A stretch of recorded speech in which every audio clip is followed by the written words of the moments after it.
मधुपुर गांव गंगा के किनारे बसा एक छोटा सा गांव था, जहां हरे भरे खेतों के बीच एक रहस्यमयी बरगद का पेड़ सदियों से खड़ा था। उसकी विशाल जड़ें किसी प्राचीन सर्प की तरह जमीन में गहराई तक फैली हुई थीं, और उसकी मोटी घुमावदार शाखाएं आसमान को छू रही थीं, जैसे वे ब्रह्मांड के अनगिनत रहस्यों को अपने भीतर समेटे हुए हों। गांव वाले इसे रहस्य का पेड़ कहते थे, और इसके नाम के पीछे सिर्फ कहानियां नहीं, बल्कि सदियों पुराने डर और अनसुलझे रहस्य छिपे थे। हर रात सूर्यास्त के बाद उस पेड़ के पास से अजीब और डरावनी आवाजें सुनाई देती थीं। कभी बच्चों की डरावनी खिलखिलाहट जो अचानक शांत हो जाती, कभी किसी बूढ़े की कराह जो हवा में घुल जाती, तो कभी पत्तों की सरसराहट के बीच किसी अदृश्य फुसफुसाहट का भ्रम, जैसे कोई प्राचीन आत्मा फुसफुसा रही हो। कुछ का मानना था कि पेड़ के नीचे प्राचीन काल का एक अतुलनीय खजाना छिपा है, जिसे सिर्फ भाग्यशाली और पवित्र हृदय वाले ही पा सकते हैं, जबकि कुछ का मानना था कि वहां बुरी आत्माएं और भटकती प्रेतात्माएं वास करती हैं, जो किसी भी राहगीर को अपने मायावी जाल में फंसाकर हमेशा के लिए कैद कर सकती हैं। इसी गहरे डर के कारण सूर्यास्त के बाद कोई भी उस पेड़ के पास जाने की हिम्मत नहीं करता था, और दिन में भी लोग एक निश्चित दूरी बनाए रखते थे, जैसे पेड़ के चारों ओर एक अदृश्य अभेद्य घेरा हो। इसी गांव में रहता था रामू, एक गरीब किसान। उसकी छोटी सी झोपड़ी थी, जिसकी टूटी हुई छत बारिश में टपकती थी और जिसकी दीवारें मिट्टी और गोबर से बनी थीं। वो अपने सूखे खेतों में दिन रात एक कर मेहनत करता था। सुबह सूरज उगने से पहले उठकर और रात ढलने के बाद थककर सोता था। लेकिन प्रकृति के क्रूर मार और भाग्य की निरंतर परीक्षा ने उसे कभी चैन से नहीं जीने दिया। उसका एक दोस्त था, शेखर, जो हमेशा जल्दी अमीर बनने के सपने देखता था और अक्सर हवाई किले बनाता रहता था। उसकी बातों में अक्सर लालच की चमक और जल्दबाजी की धुन होती थी। वो हमेशा आसान रास्तों की तलाश में रहता था, भले ही उसके लिए दूसरों को नुकसान पहुंचाना पड़े। गांव में सूरज, एक लालची और क्रूर व्यापारी जिसका सूदखोरी का धंधा पूरे गांव में फैला था, भी रहता था। सूरज किसी भी कीमत पर लोगों की जमीनें हथियाने और उन्हें अपने अधीन रखने को तैयार रहता था। और फिर थी कलावती, एक बुजुर्ग रहस्यमयी महिला जो गांव के बाहर एक टूटे फूटे घर में रहती थी। उसके बारे में कहा जाता था कि उसे जड़ी बूटियों और प्राचीन विद्या का गहरा ज्ञान था, और कुछ लोग उसे डायन भी कहते थे, जबकि कुछ उसे गांव की पुरानी कहानियों का जीवित संग्रह मानते थे। कलावती का घर गांव के बाहरी छोर पर था, जहां जंगली झाड़ियां और सन्नाटा पसरा रहता था। लोग उससे डरते भी थे, उसकी रहस्यमयी शक्तियों और उसकी अजीबोगरीब हरकतों के कारण, और जरूरत पड़ने पर उसके पास जाते भी थे अपनी समस्याओं का हल ढूंढने या भविष्य जानने के लिए। रामू की जिंदगी मुश्किलों से भरी थी। लगातार 2 साल से सूखे की चपेट में उसके खेत बंजर हो रहे थे। जमीन सूखकर दरारें पड़ने लगी थीं, और वो सूरज का बड़ा कर्ज चुकाने में असमर्थ था। सूरज का कर्ज बढ़ता जा रहा था, और उसकी आंखों में रामू की जमीन हथियाने की चमक साफ दिख रही थी, जैसे वो एक भूखा भेड़िया हो जो अपने शिकार का इंतजार कर रहा हो। एक सुबह जब रामू अपने खेत में निराश बैठा था, सूरज अपने कुछ लठैतों के साथ वहां आया। उसकी चाल में घमंड और आंखों में क्रूरता थी, जैसे वो अपने शिकार पर टूट पड़ने को तैयार हो। रामू, कब तक इस बंजर जमीन को सींचेगा? देख रहा हूं तेरी मेहनत भी अब पानी मांग रही है, और तेरे हाथ की लकीरें भी सूख गई हैं। इसे मुझे बेच दे। मैं तुझे तेरी औकात से भी ज्यादा पैसे दूंगा, ताकि तू अपनी झोपड़ी तो बचा सके और अपने परिवार को 2 वक्त की रोटी खिला सके। वैसे भी तेरा खेत अब किसी काम का नहीं। सूरज, ये जमीन मेरे बाप दादा की निशानी है। मेरी रगों में उनका खून है, और ये जमीन मेरी आत्मा है। ये सिर्फ मिट्टी नहीं, मेरा वजूद है। मैं इसे नहीं बेचूंगा। चाहे कितनी भी मुसीबत आए, मैं अपनी आखिरी सांस तक इसके लिए लड़ूंगा। ठीक है, लेकिन याद रख, गरीबी और भूख तुझे झुकाएगी। जब भूख नाचती है तो ज़मीर भी बिक जाता है, और इंसान अपने सिद्धांतों को भी भूल जाता है।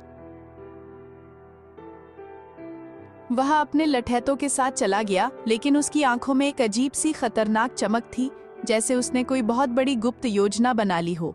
रामू जानता था कि सूरज सिर्फ धमकी नहीं दे रहा था, बल्कि वह अपनी बात पर अटल था और कुछ बड़ा करने की फिराक में था।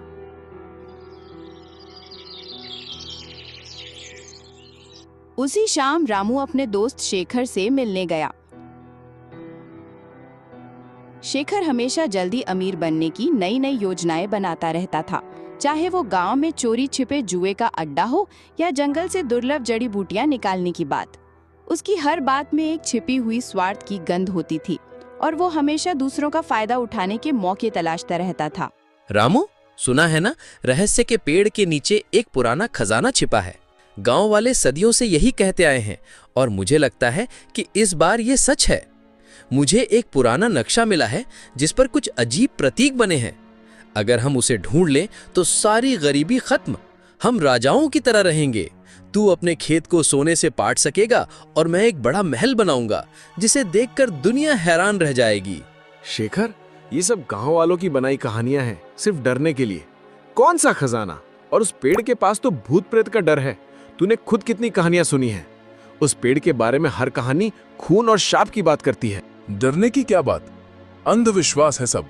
डरपोक लोग ही कहानियां गढ़ती हैं। हम दोनों मिलकर जांच करेंगे, पूरी रात वहीं रुकेंगे। अगर खजाना मिला तो आधा आधा बांट लेंगे, दोस्ती में कोई कमी नहीं। शेखर की बातों में रामू को हमेशा से थोड़ी चालाकी दिखती थी, लेकिन इस बार उसकी उत्सुकता कुछ ज्यादा ही थी। उसकी आवाज में एक अजीब सी जल्दबाजी थी, जैसे वो कोई मौका हाथ से जाने नहीं देना चाहता था। रामू ने शेखर की बात को मजाक में डाल दिया, लेकिन उसके मन में एक सवाल कौंध गया। क्या वाकई उस पेड़ में कोई रहस्य था और शेखर की इतनी उत्सुकता के पीछे सिर्फ दोस्ती थी या कुछ और? क्या उसने सूरज की योजना के बारे में कुछ सुन लिया था या उसके पास वाकई कोई नक्शा था? शेखर के पास कौन सा नक्शा था? क्या वो वाकई रामू का दोस्त था या उसकी अपनी कोई छिपी मंशा थी जिसे वो दोस्ती की आड़ में पूरा करना चाहता था? सूरज की चाल क्या थी? क्या वो सिर्फ जमीन चाहता था या खजाने के बारे में भी उसे कुछ पता था?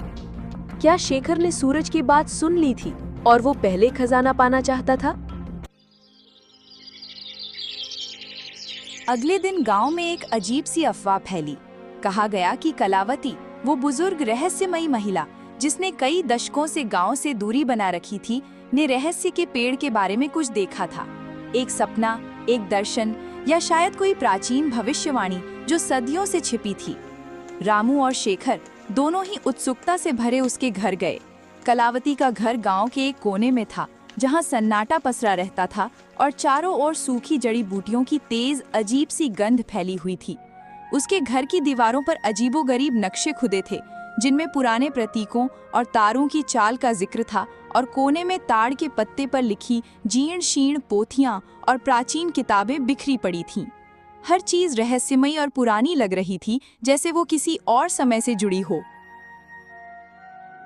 रामू, शेखर, मैंने सपने में देखा है। उस बरगद के नीचे एक प्राचीन खजाना है जो केवल सच्चे दिल वाला पा सकता है। लेकिन सावधान, उस पेड़ की रक्षा एक बहुत पुरानी शक्तिशाली अदृश्य शक्ति करती है। वो शक्ति हर उस व्यक्ति पर कहर ढाती है जिसकी नीयत में खोट हो, जो लालच से भरा हो। उसके लिए पेड़ एक भयानक जाल बन जाता है जहां से कोई वापस नहीं लौटता। कलावती माँ, हमें वो खजाना चाहिए। बताओ क्या करना होगा? हम कुछ भी करेंगे। मैं अपनी जान भी दांव पर लगाने को तैयार हूँ। मुझे वो नक्शा मिला है, क्या वो सच है? कलावती ने एक पुरानी जीर्ण शीर्ण किताब निकाली, जिसके पन्ने पीले पड़ चुके थे और उन पर अजीब सी भाषा में कुछ लिखा था जिसे कोई नहीं पढ़ सकता था। इस किताब में लिखा है कि खजाने को पाने के लिए 3 चीजें चाहिए: साहस, विश्वास और बलिदान। लेकिन रास्ता धोखे और मायाजाल से भरा है। हर कदम पर परीक्षा होगी, हर मोड़ पर जाल बिछे होंगे जो तुम्हारी आत्मा को परखेंगे। उसने एक पन्ना दिखाया जिस पर एक जटिल प्रतीक बना हुआ था, जो शेखर के नक्शे पर बने प्रतीक जैसा ही था। ये प्रतीक हमें सही रास्ता दिखाएगा, लेकिन इसे समझना आसान नहीं। ये सिर्फ उन्हीं के लिए है जो इसे समझने के योग्य हैं। जो इस प्रतीक को समझेगा वही पहला कदम उठा पाएगा। उसने फिर वो पन्ना छिपा लिया। रामू को कलावती की बातों पर पूरी तरह यकीन। तो हेलो गाइस, अगर वीडियो आपको पसंद आई है तो वीडियो को लाइक कर देना और हाँ, चैनल को जरूर से सब्सक्राइब कर लेना, क्योंकि हमारे चैनल पर आपको ऐसी नई नई वीडियोस मिलती रहेगी और बढ़िया बढ़िया कहानी भी आपको मिलती रहेगी। तो चैनल को सब्सक्राइब एंड वीडियो को लाइक कर लो। Good guys.